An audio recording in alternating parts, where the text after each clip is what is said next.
Perkenalkan, nama saya Hilyatul Ulia. Saya berasal dari program studi Hukum Ekonomi Syariah, Fakultas Syariah dan Hukum. Kali ini saya akan sedikit membahas mengenai positivisme logis, kajian pemikiran Rudolf Carnap.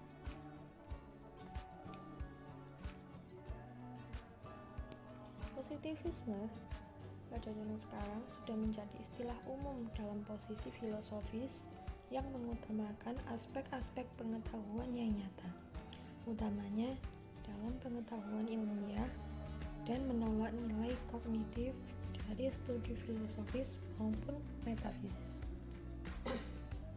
Dalam perkembangannya, positivisme telah mencapai puncaknya dalam sebuah aliran pemikiran yang lebih dikenal dengan positivisme logis. Positivisme logis mengangkat seluruh pandangan positivisme, namun positivisme logis lebih mengutamakan pada analisa bahasa dan prinsip verifikasi. Kelanjutan dari perkembangan aliran empirisme adalah positivisme.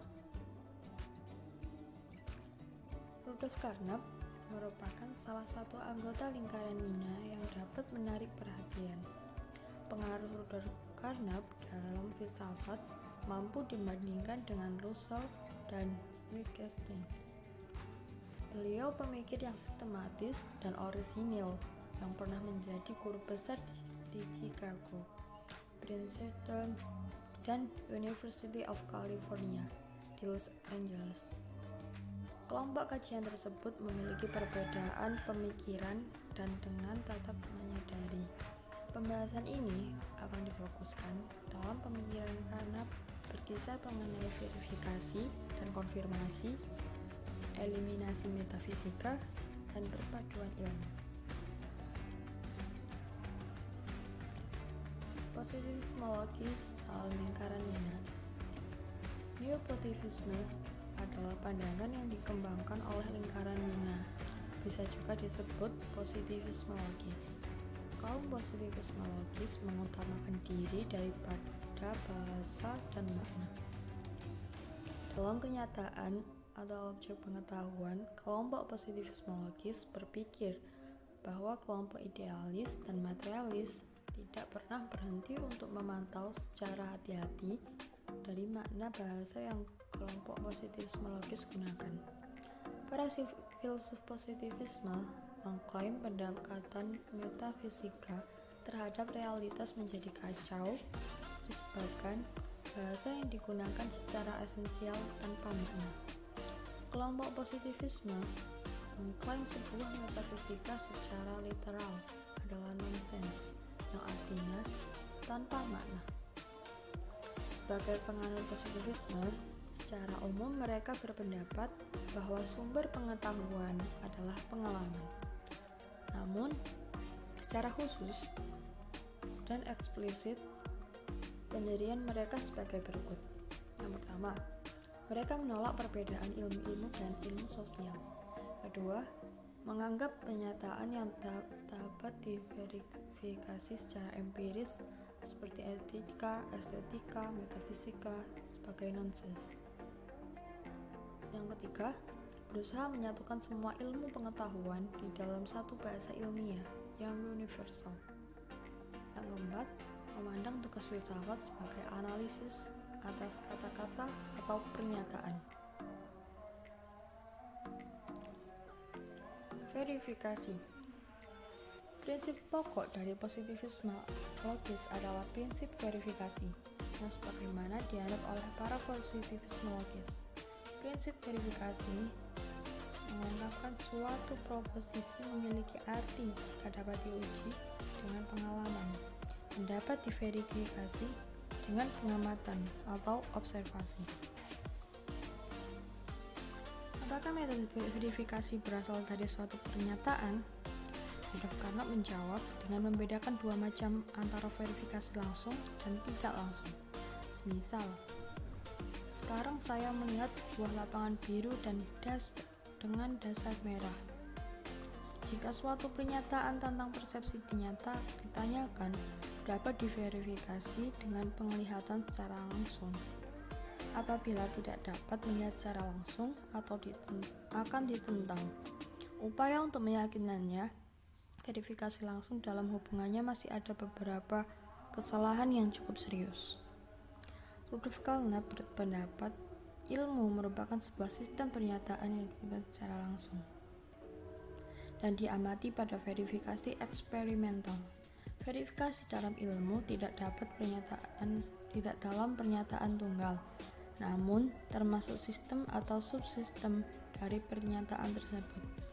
Verifikasi didasari atas protokol statement.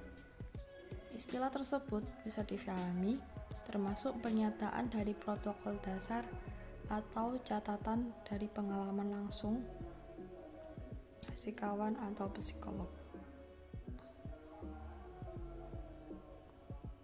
Selanjutnya adalah verifikasi dan konfirmasi.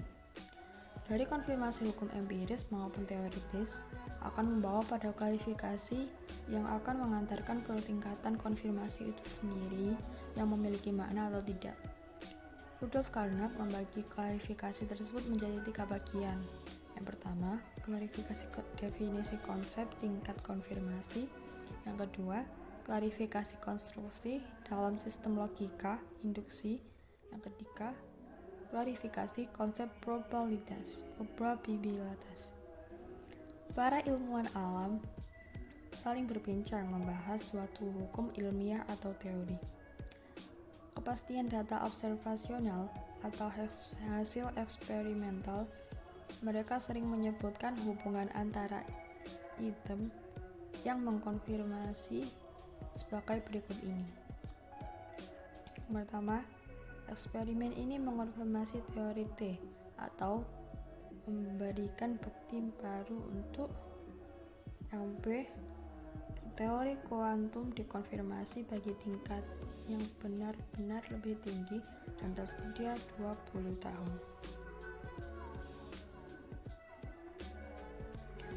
Konsep bukti konfirmasi maupun tingkat konfirmasi dapat yang digunakan dalam pernyataan tersebut pada umumnya cukup difahami dengan mudah, namun sulit diperjelas dengan tepat. Suatu teori hubungan logis terdapat banyak hipotesis dan bagian pengetahuan yang dapat dinilai sebagai tanda pengkonfirmasian untuk hipotesis. Dari kedua hukum yang dikemukakan oleh Carnap, yakni apa yang dikatakan hukum empiris dan hukum teoritis maupun secara ilmiah atau teori menganggap pemaknaan atas verifikasi. Kemudian mencapai sebagai kesatuan hukum ilmu. Kesatuan hukum adalah sebuah konstruksi sistem hukum homogen untuk semua ilmu. Adapun Carnap mengatakan kesatuan bahasa dalam ilmu alam adalah istilah dari semua bagian ilmu dan homogeni dalam pengertian bahasa benda fisika. Suatu pengurangan umum yang menjadi dasar kesatuan bahasa ilmu adalah garis dasar untuk pelaksanaan sederhana dalam pengetahuan teoritis.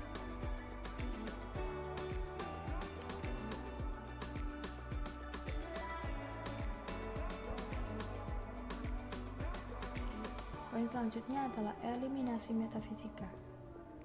Pandangan Carnap, jika pernyataan metafisika sebagai ekspresi bahasa, maka sebenarnya tidak dapat diverifikasi. Alhasil kebenarannya tidak dapat diuji pada pengalaman. Untuk mengatasi hal tersebut, Carnap membedakan dua fungsi bahasa, yakni fungsi ekspresi dan fungsi kognitif atau representatif. Dalam fungsi ekspresif adalah pernyataan atau ungkapan terhadap perasaan, ucapan linguistik baik didasari maupun tidak disadari, sebagai ungkapan keadaan hati, jiwa, dan mempunyai kecenderungan baik tetap maupun sementara sebagai bereaksi. Sifat non-teoritis dalam metafisika tidak akan ada dalam dirinya sebagai kecacatan, sedangkan semua seni mempunyai sifat non-teoritis tersebut tanpa kehilangan nilai tinggi bagi mereka terhadap kehidupan pribadi, sama halnya dengan kehidupan sosial. Maka dari itu, menurut Carnap, posisi bahaya dalam sifat yang deceptif dari metafisika. Beliau memberikan ilusi pengetahuan tanpa secara aktual memberikan pengetahuan. Dari alasan tersebutlah mengapa Carnap menolak metafisika. Poin selanjutnya adalah perpaduan ilmu. Rudolf Carnap memutuskan fenomenalistik atau basis data indrawi untuk kontraksinya yang dipengaruhi oleh epistemologi neopositivis Marx dan Russell. Mereka menghadapi pertentangan yang kuat atas dasar tersebut dari anggota lainnya dalam lingkungannya, yakni Otto Neurath. Neurath menopang bahasa fisikalistik dan diterima oleh Carnap dengan menghadirkan tradisi materialis. Memacu terhadap fisikalisme Neurath, Carnap mengiyakan prinsip fisikalisme bahwa protokol sintesis dapat disebut sebagai deskripsi kuantitatif dari ruang terdata. Dengan fisikalisme, Neurath mengajukan prinsip kesatuan ilmu. Prinsip ini menyatakan bahwa semua ilmu-ilmu empiris secara fundamental adalah satu dan terbagi ke dalam cabang-cabangnya yang secara praktis ada dalam alam. Prinsip ini merupakan diarahkan terutama untuk menghadapi perbedaan antara ilmu-ilmu alam dan ilmu-ilmu sosial dan humaniora. Carnap menerima prinsip ini dalam bentuk tesis bahwa keseluruhan bahasa ilmu dapat dikonstruksi atas fisikalistik.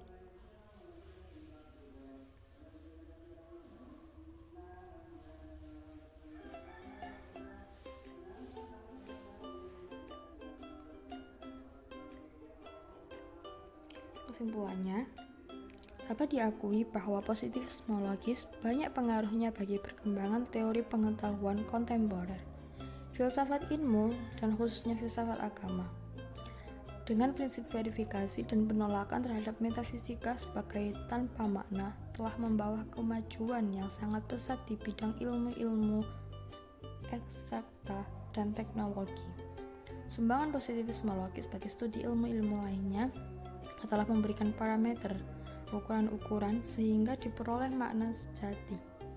Di luar keberhasilan positivisme logis tersebut, kita pun perlu menyadari bahwa kebermaknaan suatu realitas adalah tidak tunggal. Prinsip verifikasi dan konfirmasi yang dijadikan dasar pemaknaan suatu realitas yang dijadikan dasar sebagai pemaknaan realitas yang lainnya. Dengan demikian, pengakuan pluralitas terhadap cara pemaknaan sesuatu realitas menjadi terpenting untuk dikembangkan dalam kehidupan bersama, dalam kehidupan beragama. Pemaknaan yang bersifat tunggal dan menegasikan cara-cara pemaknaan dari pihak yang berbeda, pada gilirannya akan menjadikan hasil pemaknaan tersebut sebagai realitas yang hendak dicapai. Sekian dari penjelasan saya. Maaf apabila ada salah katanya dalam penyampaian. Terima kasih. Wassalamualaikum warahmatullahi wabarakatuh.